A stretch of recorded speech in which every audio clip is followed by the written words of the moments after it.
శ్రీమహాగణాధిపతయే నమః. ఓం గురుభ్యో నమః. ఓం శ్రీమాత్రే నమః.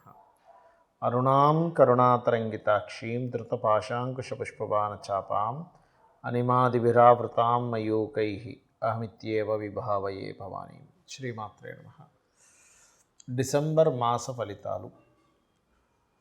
ద్వాదశ లగ్నాల వారికి, లగ్నం తెలియని రాశుల వారికి డిసెంబర్లో అసలు గ్రహస్థితి ఏ విధంగా ఉంది అని చూసుకున్నట్లయితే, ఫస్ట్ ఆఫ్ ఆల్ మనకి రాస్యాధిపతి అయినటువంటి కుజుడు వృశ్చిక రాశిలోని ఉంటూ 7వ తేదీ నుంచి మారుతున్నాడు. అదేవిధంగా రవి కూడా అక్కడే ఉన్నాడు, 16వ తేదీ నుంచి మారుతాడు. అలాగే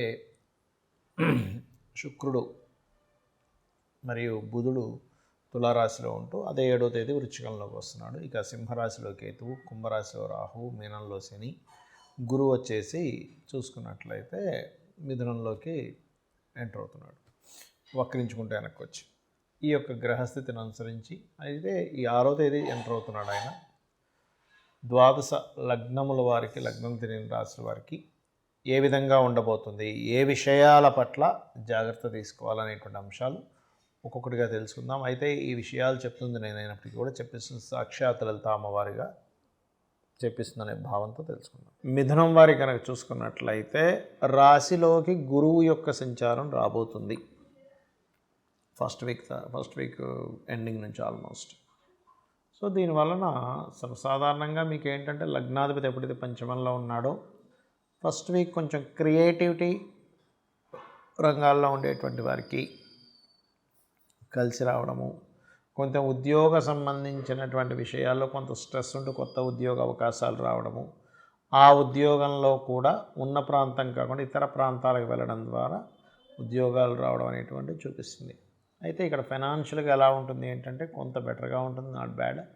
కాకపోతే ఇక్కడ శుక్రుడు 6వ స్థానంలో ఉన్నాడు కాబట్టి మిథునం వారికి వివాహము, వివాహ జీవితము, స్త్రీలతో అనవసరంగా శత్రుత్వాలు వస్తాయి అనుకునేటువంటి విషయాల పట్ల కాస్త జాగ్రత్త వహించాలి. ఇక అలాగే మరొక విషయం ఏంటంటే ఇక్కడ ఈ 3వ స్థానంలో కేతు ఉన్నాడు కాబట్టి మీరు ఏదైనా అగ్రిమెంట్స్ చేసేటప్పుడు ప్రధానంగా జాగ్రత్త వహించండి. అలాగే చతుర్థ భావం ఏదైతే ఉందో, చతుర్థ స్థానం ఏదైతే ఉందో, ప్రధానంగా ఇక్కడ ఈ 4th house and 4th lord ఎవరైతే ఉంటారో ఈ 4th హౌస్లో ఉండేటువంటి గ్రహాల యొక్క స్థితి మీకు కొద్దిగా అంటే 4th హౌస్ అనేది ప్రాపర్టీస్, హెల్త్, ఎందుకంటే లగ్న చతుర్థాధిపతి కాబట్టి హెల్త్ విషయాన్ని చూపిస్తుంది. కాబట్టి ఫస్ట్ వీక్ తర్వాత నుంచి కొంచెం మీరు హెల్త్ విషయంలో చాలా చాలా కేర్గా ఉండాలి, గుర్తుపెట్టుకోండి. అలాగే ఇక్కడ మరొక విషయం ఏంటంటే సంతాన సంబంధించినటువంటి అంశంలో కొంచెం ఎక్కువ మొండి వైఖరిగా తయారవుతుంటారు పిల్లలు. వివాహ సంబంధించిన విషయంలో కొంత ఘర్షణ వాతావరణం చూపిస్తుంది 6వ స్థానంలో శుక్రుడు ఉన్నందుకు.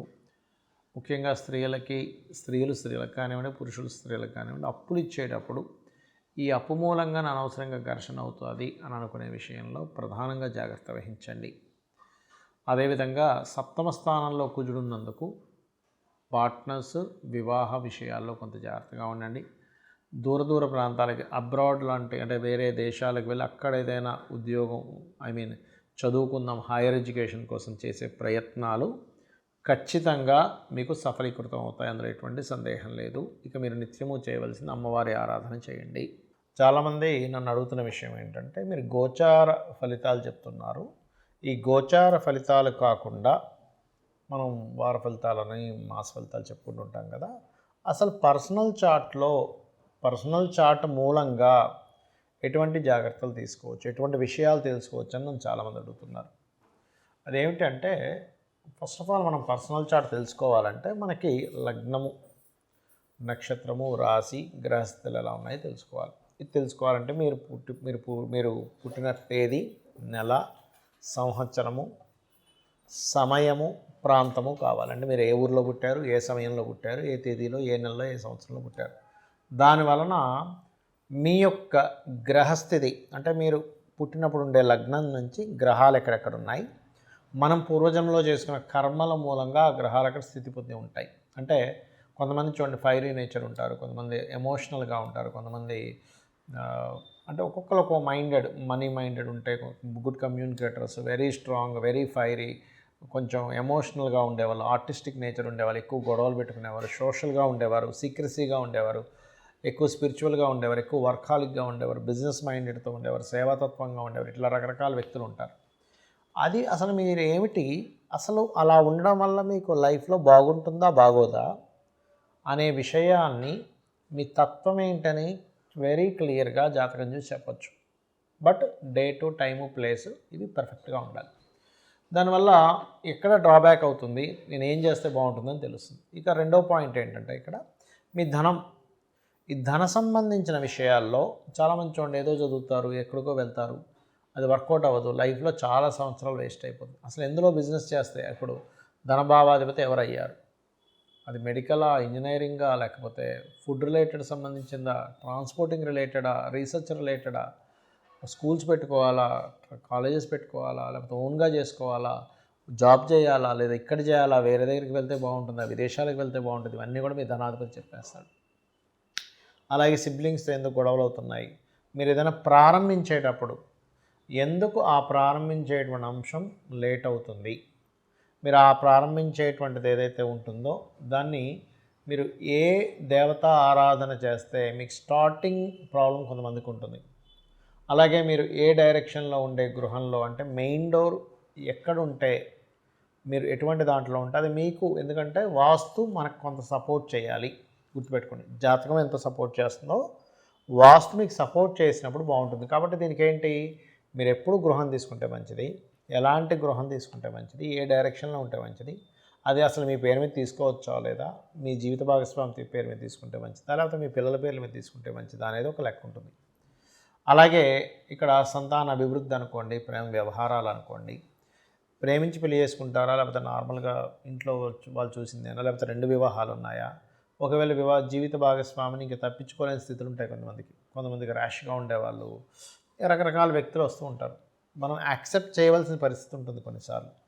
అలా అసలు ఏమైనా ఉందా, లేకపోతే కలిసి ఉండకుండా విడిపోతారు, ఇవన్నీ కూడా మీ జన్మజాతకంలో ఉంటాయి, గుర్తుపెట్టుకోండి. అది ఇంకోటి ఏంటంటే రుణరోగ శత్రు స్థానాలు, 6th హౌస్, అలాగే ఆ విషయాల గురించి తెలుస్తుంది, మీ కెరియర్ గురించి తెలుస్తుంది, మీ విదేశీ యోగం గురించి తెలుస్తుంది, మీరు ఏ బిజినెస్ చేస్తే బాగుంటుందో తెలుస్తుంది.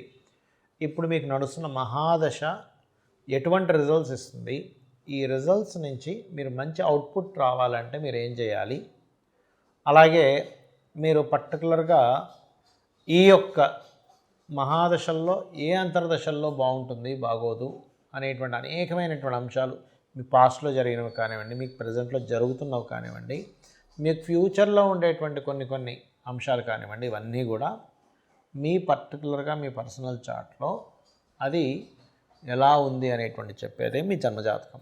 మరి గోచార ఫలితాలు ఎందుకు చెప్పుకుంటున్నాం అంటే, మనం పని చేస్తున్నాం, ఒక బిజినెస్ చేస్తున్నాం, మార్కెట్ బాగుంది, బిజినెస్ బాగా సాగుతుంది, మార్కెట్ అంతంత మాత్రంగా ఉంది, అంత గొప్పగా సాగదు కదా. అంటే ఏంటి, ప్రకృతిలో ఉండేటువంటి వాతావరణం కావచ్చు, బయట ఉండేటువంటి మార్కెట్ కావచ్చు, ఇవన్నీ కూడా మీకు పర్టికులర్గా ఏం చూపిస్తాయి అంటే, వెరీ క్లియర్లీ మీ జాతక చక్రంలో మీకు ఎంతవరకు సపోర్ట్గా ఉందని చెప్తుంది. అయితే దీంతోపాటు మీరు అసలు ఏ దేవత ఆరాధన చేసుకుంటే వీటన్నిటి నుంచి బయటపడతారు. మరి జాతకం లేదండి, అసలు ఏ గోచారం, ఏ లగ్నం, ఏ రాశి కూడా తెలియదు అన్నవారు రెగ్యులర్గా లలితాసహస్రనామాలు చేసుకోండి. అయితే ఇప్పుడు ప్రజెంట్ నడుస్తున్నటువంటి గోచారంలో యాక్సిడెంట్స్ అనుకోండి, విపత్తులు అనుకోండి, రకరకాలు జరుగుతున్నాయి. దీని నుంచి ఎవరికి ఎటువంటి ఇబ్బంది కలగకుండా ఉండాలి, లైఫ్లో బాగుండాలి అంటే మీరు చేయవలసింది ఏమిటి అంటే, సింపుల్గా ఏం లేదు, మీరు గుర్తుపెట్టుకోండి, మీ యొక్క ఇంటికి దగ్గరలో ఏదైనా ఆలయం ఉంటే రెగ్యులర్గా వెళ్ళడము, శని, రాహు, కుజ, గురు, ఈ 4 గ్రహాలు గుర్తుపెట్టుకోండి, ఈ 4 గ్రహాల దగ్గర దీపారాధన చేయండి. మీరు ఎక్కడికైనా బయటికి వెళ్ళేటప్పుడు ఒక్కసారి మీ ఇష్టదైవాన్ని తలుచుకోండి. మీ ఇష్టదైవం ఎవరు, శివుడా, విష్ణువా, నారాయణుడా, అట్లా మీ ఇష్టదైవాన్ని తలుచుకొని బయలుదేరండి. ఖచ్చితంగా మీకు ఇబ్బంది అనేటువంటిది కలగదు, గుర్తుపెట్టుకోండి. అదేవిధంగా గోశాలకు వెళ్ళడము, చండీ పారాయణం చేయడము, అదేవిధంగా దుర్గా అష్టోత్తరం చదువుకోవడం, ఇవి చేయండి, ఖచ్చితంగా మీకు బాగుంటుంది. శ్రీమాత్రే నమః.